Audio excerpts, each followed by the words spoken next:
Ayan guys, magluluto po tayo ng tokwa.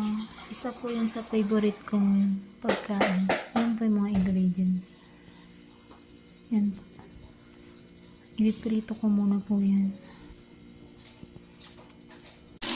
Ayan po, magpiprito na po tayo ng tokwa. Guys, sarap po yan, lalo na sa may alak, may kulo po.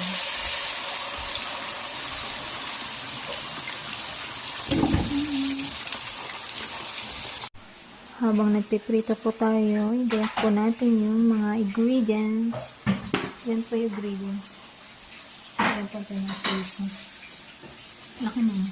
Laki po nang binili ng amo kong soy sauce. Yan guys. Lagyan po natin ng maraming sibuyas para masarap.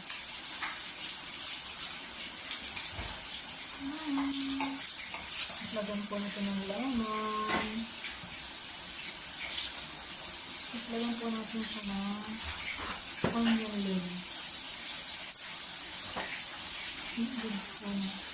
Ito po yung sa tofu. Kaso ano po siya. Simple tofu lang po. Wala po siyang baboy. Wala po siyang baboy rin. Lagyan po natin siya ng madisar.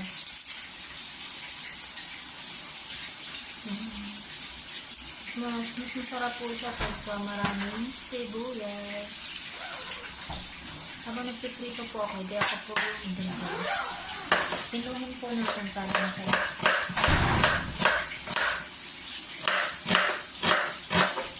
Pilong-pino po.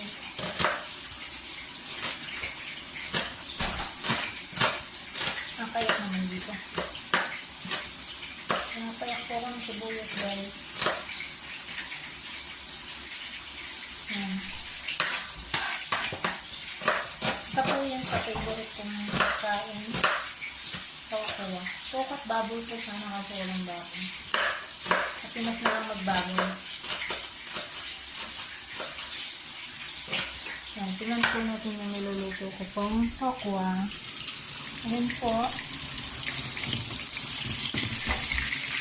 Magiging brown na po siya.